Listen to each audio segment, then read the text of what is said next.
As part of our Memorial Day festivities this year, we wanted to, do this interview with you, and we just were hoping you could share with us, for our viewers and our residents, as a local veteran, tell us a little bit about your background. When you served, how long you served, and maybe some details about, what you enjoyed most or what made you the proudest about serving your country.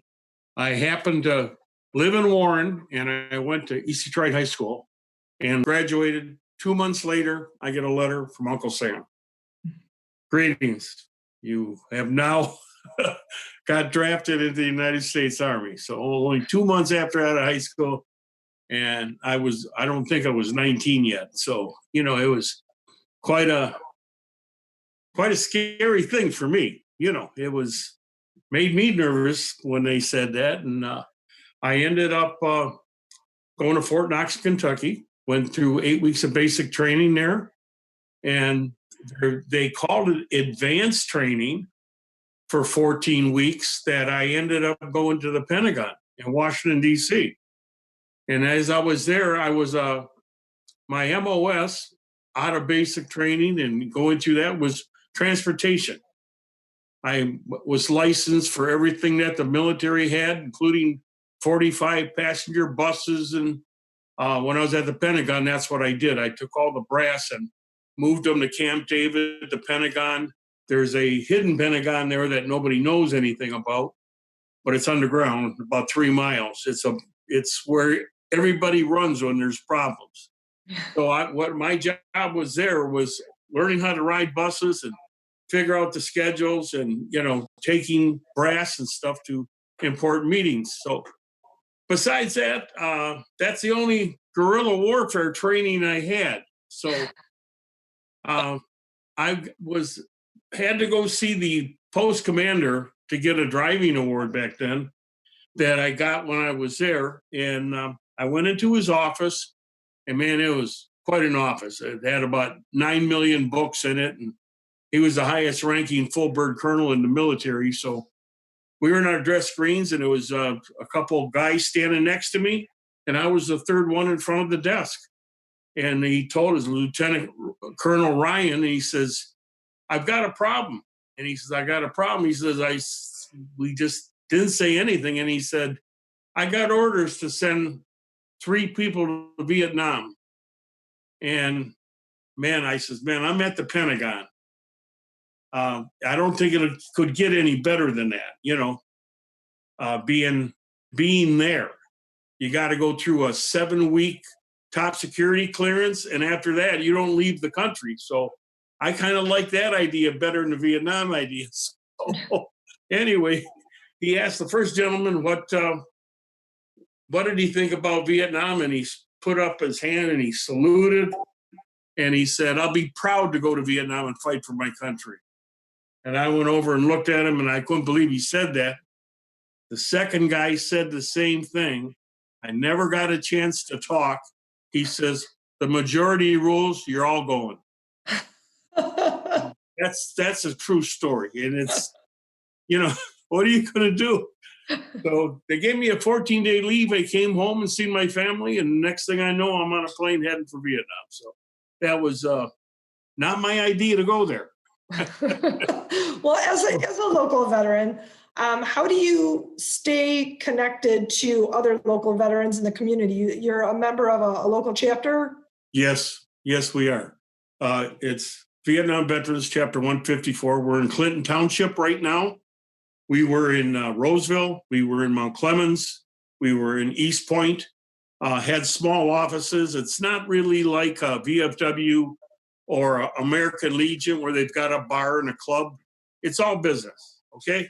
All we do is help veterans. The new guys that are coming over, we've learned a lot of tricks in 35 years that I've been involved in this, how to help people get benefits, how to help people with problems, where to send them, how to get it, how to keep track, how to find records if you ever were hurt, and help these people with, raise their families. And in 35 years, I can't even tell you how many people that we have helped with this organization. But being in Macomb County, a lot of people went to Vietnam. uh, being in this area every time we needed something, and people had a vote on whether to help us or whether to get more service officers, whether to help veterans with problems. Everything that ever went before the people in the community always passes. So when I started, it would take, if you had a claim to turn in or you were wounded or whatever, it would take you 3 to 3.5 years before you found out anything. And then it started. Then it took another 3 years to get it through. And by that time, a lot of people went to different things, drug abuse, alcohol, everything. I mean, it's the way it is. You can't work, you're hurt, you have a mental problem, that's why we started it. Because when we got out of there, we weren't even allowed in a a club like the Bruce Post or the American Legion. They said we weren't in a war. So we went through a lot of that. So we started up this thing by ourselves and strictly nothing but business. Okay. Nothing but business, all volunteers. Nobody got paid for nothing. And we come a long way. We have over 800 members right now, but the only problem is we're now 72, 75, 77. I don't know how much we got left. So that's amazing, though. It sounds like a great group, and you're doing some really, really amazing. That's cool. Before the pandemic required us to cancel this year's Memorial Day parade, we had chosen the theme of Valor. yes. So, what does Valor mean to you? And do you have any examples of what you've seen either during the time that you served or in the? I'm gonna. This is the one question I was worried about answering, and I don't think I ever used the word valor while I was there or when I came home until I got involved in putting up monuments for the people that didn't come home.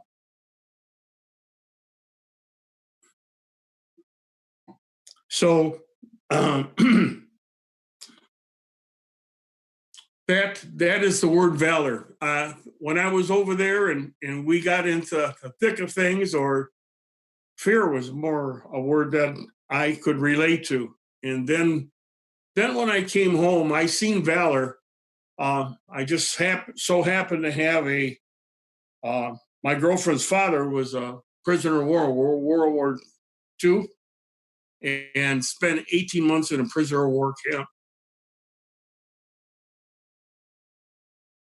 And seeing what he had to go through during his life was valor. Absolutely. So myself, I was pretty lucky, and just glad I made it home. I ended up getting medevaced. I hit a landmine and got medevaced to Japan and ended up getting discharged from Walter Reed Hospital. So I made it. We're very glad you did. That's actually, those are some really touching stories, and we really appreciate everything that you did and your fellow servicemen did for our country. Since the parade this year had to be canceled due to the pandemic, we decided to do instead a series of events, kind of like this interview. This is one of the series of events that we're planning on doing for the entire week leading up to Memorial Day, which is great. But as Americans and as residents of Sterling Heights, what do you think is the best thing that we could do to recognize and honor our veterans every day throughout the year? Well, like I say, we've been blessed. Okay, the city of Sterling Heights, believe you me, there's not too many businesses that ignore us already. You take the Penna family, you take Pete Randazzo from Randazzo Heating, American House. I can tell you so many people that make sure that we're successful.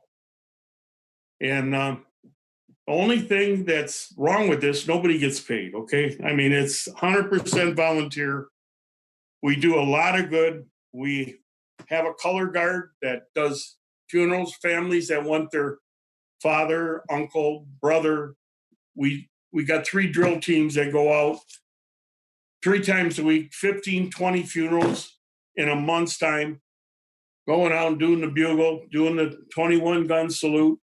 I'm not good at that. So I try to stay away from that as much as I can. It's a little depressing.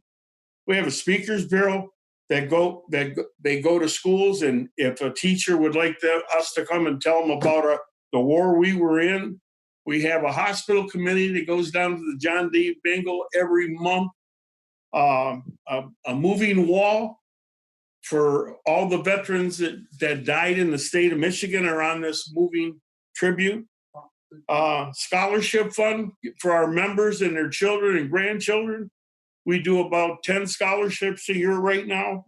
And my biggest joy is that the Vietnam Veterans Memorial at Freedom Hill, I helped build the majority of it, okay? And it's my pleasure. And I got to thank 2017, I was in your parade as Grand Marshal. So to see those people on Dodge Park, to wave to all my family members, my nieces, my nephews were there. That was a great honor for me.